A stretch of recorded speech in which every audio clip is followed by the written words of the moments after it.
Abateze amatwi mwese ndabaramukije. Kaze mu kiganiro ivyo nabageze vyose.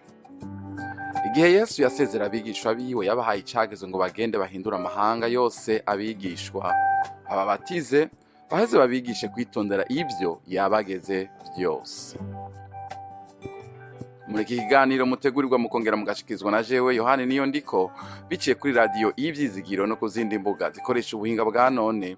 Turigira hamwe kimwe kimwe mu byo Yesu agomba ko tumenya, hanyuma ngo tubigendere bitume dukomeza urugendo rwacu rwo gusa nawe buri munsi. Kaze mu kiganiro cy'uyu munsi. Uyu munsi ndavuga ku majambo nise ngo nibigaragare ko uri uwo wahamagariwe kuba. Ndasubiramwo, nibigaragare ko uri uwo wahamagariwe kuba. Muri Matayo 28 kuva kuri 19 gushika ku murongo wa 20, Yesu yarabwiye abigishwa biwe ngo nuko nimugende muhindure amahanga yose abigishwa, umubabatize mu izina rya Data wa twese n'iry'Umwana n'irya Mpwemu Yera, ati mubigishe kwitondera ivyo nabageze vyose. Dukomeje tugasoma muri Yohana igice ca mbere ku murongo wa 12 haravuga ngo ariko abamwakiriye bose yabahaye ububasha bwo gucika abana b'Imana, nibo bizeye izina ryiwe. Imana ishimwe cyane. Aha ndagomba guhagarara kuri aya majambo, kwijambo rivuga ngo abigishwa.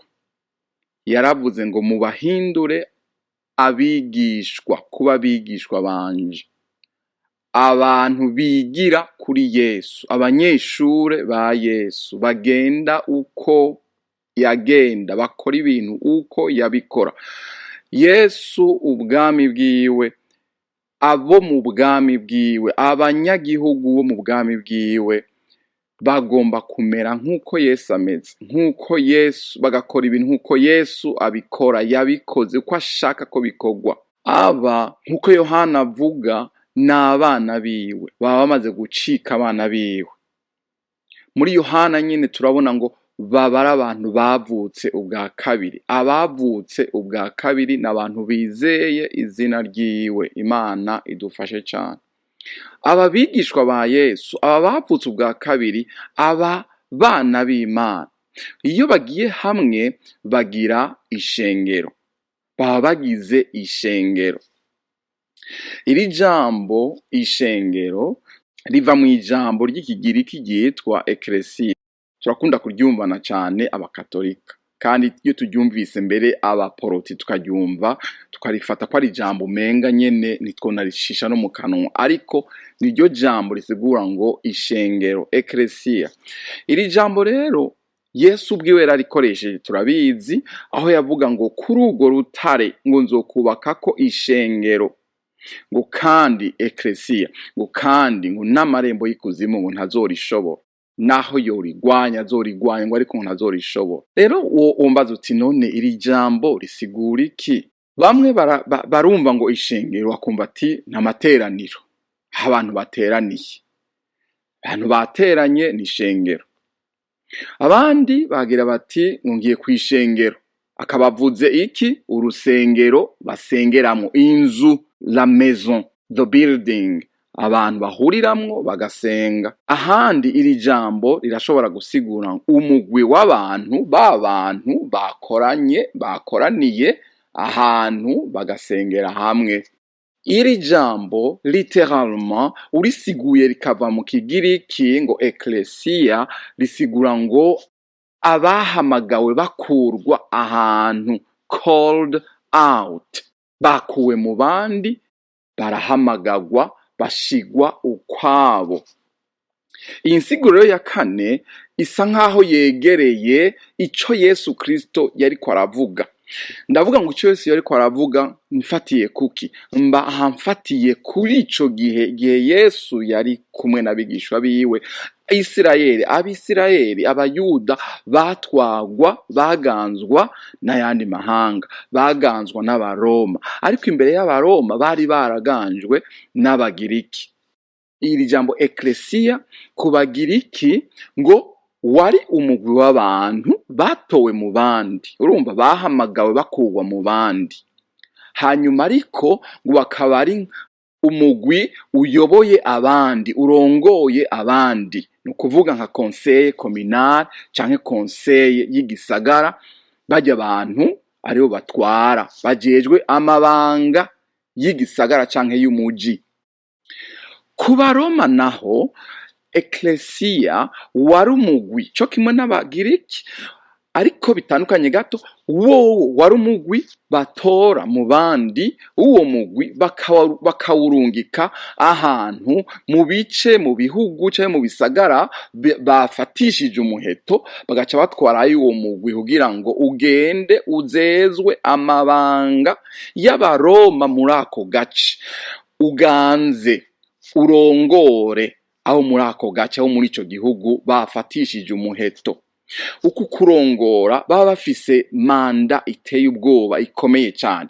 Baba bafise manda bati mugende harya hantu, barya abantu mubashire ku musitari neza, mubarongore neza, mubashire ko education yiwacu, uko bakora ibintu babikore uko empereur wacu, umukuru wacu, umwami bamwita umwami agomba, uko Roma ibitegeka bariko mubategeka. Mubigishe bahindure ivyiyumviro, biyumvire nkatwe, bakore business nkatwe, imico yabo ihinduke, bafate iyiwacu, ivy'iwabo vyose mubibakuremwo, mubibarukishe vyose bivemwo, kugeza aho bazokwisanga biyumvira nka Roma, biyumvira nk'ikiromani, nk'abaromani. Imico yose yarahindutse isigaye imeze nk'iy'abaromani. Niyo manda baba bafise. Iyi rero uwo mugwi bawita ngo ecclesia. Imana idufashe cyane. Aha rero nariko ngerageza kuraba ngo mbega igihe Yesu yakoresha iryo jambo, abigishwa biwe canke abamwumvise akoresha iryo jambo, canke aho muri ico gihe ciwe batahuye iki? Gomba kumva ibi bintu bibiri. Umugwi w'abantu watowe uvanwa mu bandi, hanyuma bakawuzeza inshingano, ibikorwa vyo gukora kugira ngo bahindure imitekerereze y'abantu barongoye, kugeza aho bayisanga bariko biyumvira, babona ibintu nk'uko uwatumye, umukuru wa hariya yatumye uwo mugwi, iyi ecclesia, uko abishaka. Yesu rero abwira abigishwa biwe ati mugende mu mahanga yose, mubwire ubutumwa bwiza bose, mubahindure abigishwa banje. Ibi bivuga ngo abigishwa ba Yesu batawe ko Yesu yarababwiye ko abarungitse ngo bamuserukire mw'isi, bakwiragize kandi bigishe ivy'ubwami bwiwe mw'isi yose, aho bazogenda hose mu mahanga yose. Imana idufashe cyane. Ubu rero ni biki biranga abigishwa ba Yesu, aba bana b'Imana, aba bahamagawe, iyi ecclesia bahamagawe bagakugwa iyo bari, bagashigwa ukwabo, bagahabwa ibikorwa, inshingano. Ni biki bibaranga? Ibi bibaranga ndagomba kuvyerekana nka umuco rukristo, umuco w'abana b'Imana. Ni gute twobaho, ni gute Imana Yesu agomba ko tubaho ubuzima bwacu aho yadushize, aho turi, kugira ngo duhindure amahanga yose. Ibituranga ni biki? Ndashaka ko dusoma tubiraba mu Baroma igice ca 12 duhere ku murongo wa 9 kugeza ku murongo wa 21. Ibi ni Paulo yabivuze, ariko biravye neza bisa cyane n'ivyo Yesu Kristo yigishije ari ku musozi, aho bita ngo le sermon sur la montagne, the sermon on the mount, aho Yesu ngo yaduze ku musozi maze ngo agahamagara abigishwa biwe ngo atangura akabigisha. Ubiravye kuva muri Matayo igice ca 5 kubandanya gushika kumbure mu gice ca 6 n'icindwi, haje turabona Yesu avuga ngo hahigwa amarakomeza, aravuga byinshi. Hano reka turabe rero ico Paulo avuga.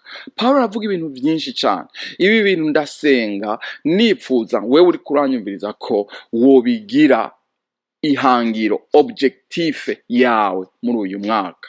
Ndashaka kubaho uko Imana ishaka, ndashaka kubera Imana Yesu Kristo ecclesia yiwe, mbe umuserukizi wiwe ahondi ahuri. Niwaba uko aho uri naje nkaba uko ahondi, twese yewe tuzoba turiko turaganziriza Yesu Kristo kandi duhindura amahanga kubwiwe. Abantu bazotubona bipfuze kuba nkatwe, bipfuze kuza aho Yesu ari, bahinduke. Bahinduwe n'iki? N'urukundo rw'Imana ruri muri twebwe, Imana igaragariza muri twebwe. Imana idufashe cyane. Haleluya.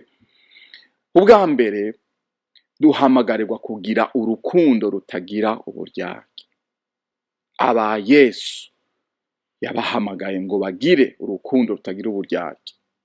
Yesu kandi aduhamagara ngo twanke ikibi. Hani mu Baroma 12 kuva kuri 9. Kandi ashaka ko tumatana n'ibyiza. Uyu mwaka Yesu ikindi ashaka nuko dukunda bene data. Kandi arashaka ngo umuntu wese ashira imbere mugenzi we. Ikindi kandi arashaka ngo twoye kugira ugwangara, umuntu wese ashishikare n'umwete mu gikorwa yahawe icari cyo cyose ahari hose. Kandi duhamagarirwa kugira ivyizigiro vyo muri kazoza, vyo mu bugingo budashira. Ubugingo budashira, ndakwibutse yuko umunsi wihanye wakire Yesu Kristo uba ubwinjiyemwo, ariko tukomeza gutunganywa uko bukeye uko bwije, hanyuma hazogera igihe tuzobwinjiramwo burundu.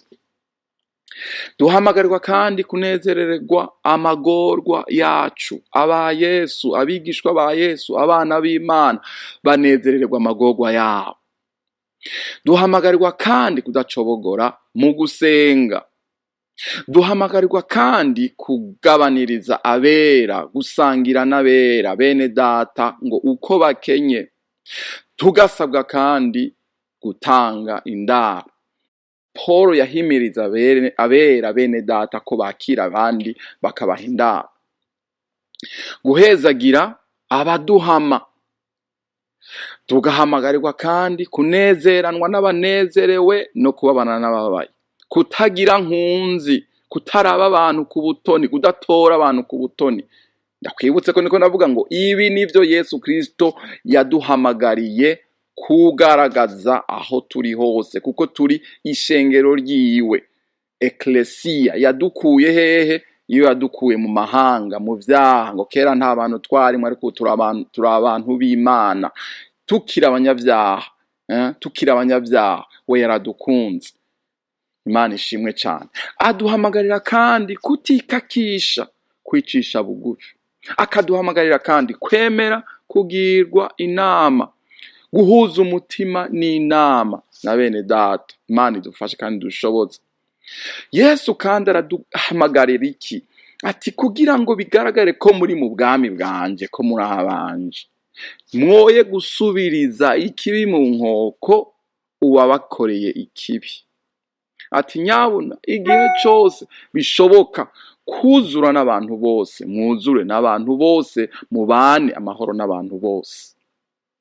Paulo arakomeza ati ntimwihore, kuko mwibuka yuko Imana yavuze ngo uguhora n'ukwanje, ni jewe nzobasubiriza mu nkoko, niko hora hagize. Kandi ati abansi banyu bashonje mubagaburire, ngo ikibi mukinesheshe iciza. Ukorera iciza wagukoreye ikibi, ngo ikibi cyo kukunesha, yamara ikibi ukinesheshe iciza.